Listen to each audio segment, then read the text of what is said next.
शायद किसी ने मेरी आंखों में आंखें डालकर भी नहीं देखा था, सबकी नजरें नीचे थी। So hey guys, welcome to our new podcast show. और आज जिन्हें मैंने बुलाया है बॉडी बिल्डिंग की फील्ड में काफ़ी महारतें हासिल की हुई हैं और पता है एक मदर भी हैं। तो चलिए बिना देरी के मिलवा देता हूं छवि जी से। नमस्कार मैम, आप ना ऐसा नमस्कार मत कीजिए, आप ऐसा नमस्कार कीजिए। ये हुआ ना असली नमस्कार। तो छवि जी, सबसे पहले मैं चाहूँगा कि आप हमारी ऑडियंस को अपने बारे में कुछ बताइए। सबसे पहले I am a mother, then a home maker and I am entrepreneur also. I have a small time business जो मैं घर से रन करती हूँ, and I am a bikini athlete also. Okay. And now being an athlete मेरा एक ये full time passion बन गया है। Full time passion means I have forgotten everything, सब कुछ भूल के now I am totally into this field. Ma'am, जैसे बॉडी बिल्डिंग एक लाइन है जिसमें लड़के ज़्यादा इंटरेक्ट होते हैं रेदर देन लड़कियाँ, ठीक है। लड़कियाँ इसको एज अ करियर बहुत कम चूज़ करती हैं, आपने कैसे इसको एज अ करियर चूज़ किया? मेरा कोई ड्रीम नहीं था एक बिकनी एथलीट बनने का। मैं सिर्फ बिकॉज सब लेडीज़ के साथ होता है, व्हेन दे गेट प्रेग्नेंट और डिलीवरी के बाद उनकी बॉडी शेप चेंज हो जाती है। एग्जैक्टली। तो सबको अपना बॉडी वेट लूज़ करना होता है। आई स्टिल रिमेंबर फ्रॉम 2014 मैं अपना एक टमी, जो मेरा बेसिक प्रॉब्लम था, उसको कम करना चाहती थी, जिसके लिए मैं बहुत कुछ कर चुकी थी। I was fed up and it went on till 2020 में आया covid and I feel very blessed कि I took this as a opportunity and I came across a very good health platform, जहाँ पे मैंने इनरोल किया, home workout किए, कुछ बहुत स्ट्रिक्ट डाइट पे रही थी बिकॉज मैं मतलब मेरा जुनून था, मुझे हर हालत में before I turn 40 I have to gift myself that I am the healthy person. So you are 40? I am about to be 40 in other 5 months। अरे बाप रे, मुझे तो लगा आप 26-27 साल के। Thank you. धोखा। तो 2020 में जिम्स वगैरह ओपन नहीं थे बिकॉज उस टाइम कोविड नया नया आया था। तो मैं घर पे कुछ डम्बल्स और थेराबैंड लाके उनसे कुछ वर्कआउट करती थी। ईयर 2021 जब जिम ओपन हो गए थे तब मैंने जिम ज्वाइन किया था, और तभी भी मेरा सिर्फ मोटो था कि मुझे पतला होना है, मुझे अपनी बॉडी टोन अप चाहिए। मेरा कोई भी मोटो नहीं था कि मेरे को स्टेज पे खड़ा होके बिकनी पहन के अपने आप को प्रेजेंट करना है, और मुझे पता भी नहीं था कि बिकनी एथलीट क्या होती हैं। जी। For me body building means only the boys, that's it, nothing beyond that. तो धीरे धीरे धीरे धीरे बॉडी में चेंजेस आते गए। वर्कआउट मैंने बहुत डेडिकेटली किया, डाइट मैंने बहुत डेडिकेटली फॉलो किया, एंड देन इशू अभी भी 2021 तक था कि मेरा टमी कम हो रहा था, बट उस स्पीड से नहीं हो रहा था जो मेरे माइंड में था। बिकॉज हम लोग टीवीज़ पे देखते हैं कि सेलिब्रिटीज़ होते हैं, आज उन्होंने डिलीवरी दी, 6 महीने के बाद वो बिल्कुल back to their same position हो जाते हैं, शेप हो जाते हैं, पर हम लोग नहीं हो पाते हैं। आई नो उनके पास बहुत सारी फैसिलिटीज़ होती हैं, वो हमारे पास नहीं होती हैं, दे आर ब्लेस्ड। जी। तो मैं जिस हेल्थ फिटनेस के साथ एसोसिएटेड थी, उनका एक फिटनेस हेल्थ फेस्टिवल होना था दिसंबर में। Okay. With the name fitter connect. Okay. और वहाँ पे एक body building bikini athlete competition भी रहता था। तो आई थॉट कि मैं उसमें पार्टिसिपेट करती हूँ और मेरा टमी कम हो जाएगा। ये एक सीक्रेट है। अच्छा। मैंने अपने कोचेस को भी नहीं बताया था। जी। मेरा टमी कम हो जाएगा और कंपटीशन से पहले मैं बैकआउट कर लूँगी। But what happened when I approach my coach, and my coach is Darius Akhan. I have 2 coaches. One is Akhan Pratap Singh and one is IFBB Pro Sarina Pani. I have 2 coaches. One is online, one is offline. Okay. तो जब मैंने अखन को approach किया, he thought that I'm just joking. He didn't took me seriously. तो मुझे उनको convince करना पड़ा कि नहीं, ऐसा नहीं है, this is a fact, I really want to participate. मैंने तब भी नहीं बताया था मैं बैकआउट कर जाऊंगी, क्योंकि मुझे पता ही नहीं था इंटरनली इसमें कितनी मेहनत लगती है। जी जी जी। तो डाइट पे मैं बहुत डिसिप्लिन हूँ। वर्कआउट उन्होंने मेरे को करवाना शुरू किया, उन्होंने मेरे को समझाया कैसे वर्कआउट करते हैं, and then there comes a problem of posing, क्योंकि bikini athletes needs, it's not only about the body, you need to showcase your body, there is a way to showcase your body, आपको presentable भी होना होता है जी। तो वो उन्होंने मेरे को सिखाना शुरू किया जिम में। एंड थोड़ा सा मेरे लिए, because I am a bit of shy person, तो मेरे लिए थोड़ा अनकंफर्टेबल हो रहा था। And then I hire up another coach, Sarina Pani, who has been, I told you she is an IFBB pro. उन्होंने मुझे पोजिंग रूटीन सिखाया, तब जाके मुझे समझ में आया कि it's not a cake walk, ये बहुत मुश्किल फील है, क्योंकि आपके जिम में 4 से 5 घंटे लग जाते हैं। You have to do lot of cardio, you have to do lot of weight training, फिर पोजिंग प्रैक्टिस, कॉन्फिडेंस, फैमिली का सपोर्ट होना, डाइट को रिस्ट्रिक्टली करना, you are in low energy आपको, लेकिन तब भी अपना मोमेंटम मेंटेन करके रखना।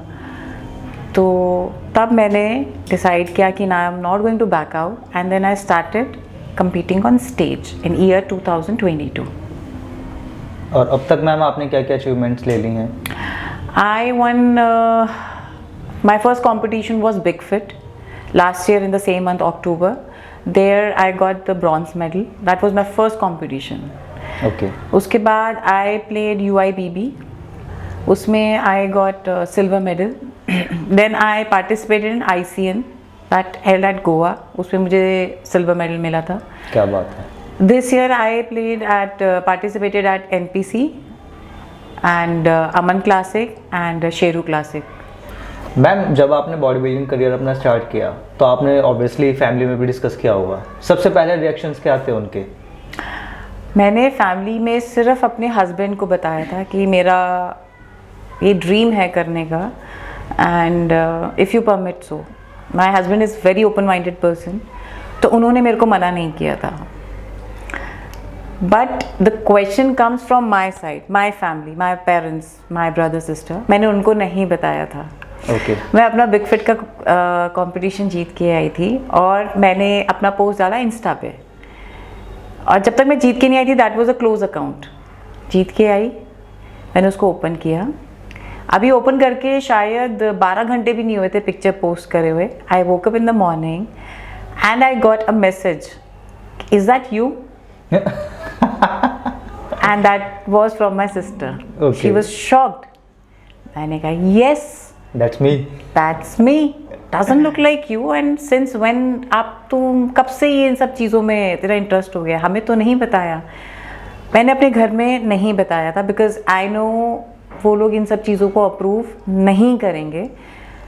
हम एक्चुअली इंडियंस हैं, हमारी एक मेंटालिटी होती है, और मेंटालिटी ये होती है कि लड़की कुछ भी करे, कुछ भी करे, लेकिन वो ऊपर से लेकर नीचे तक ढकी रहनी चाहिए।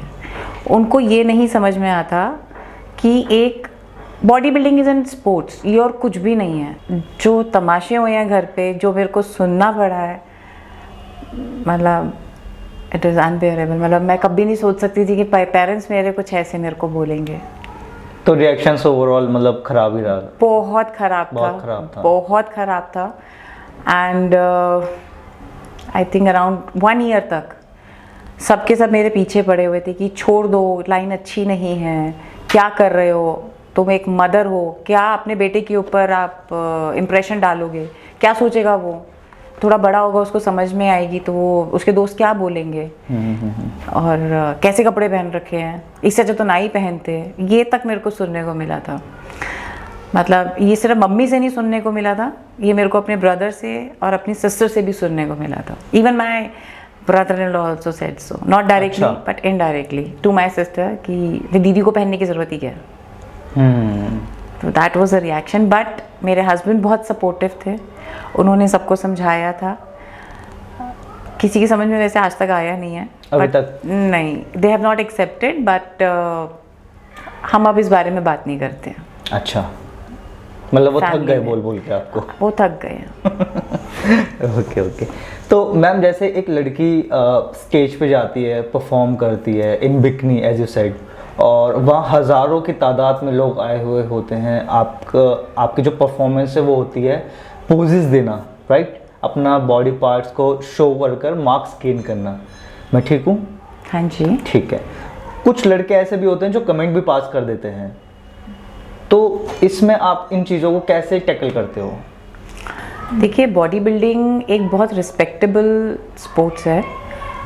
ये जो कॉमन लेमैन है उनको लगता है कि ये अच्छा नहीं है। रीज़न बीइंग क्योंकि हम लोग सब इंडियंस हैं, हमारी मेंटालिटी क्या बोलती है, हम पढ़े लिखे हैं या कोई भी है, जहाँ लड़की ने छोटे कपड़े पहन रखे हैं वो करेक्टरलेस है, हमेशा ये माना जाता है।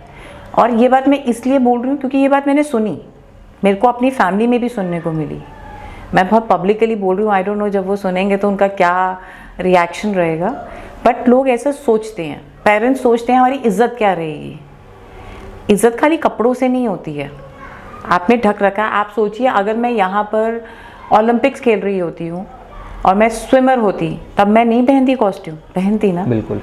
हम लोग अब्रॉड जाते हैं, वहाँ पर हम लोग सब कुछ भूल जाते हैं जी। क्या हम वहाँ पर साड़ी में और बुरखे में या सूट में घूमते हैं? हम उसी के हिसाब से घूमते हैं ना।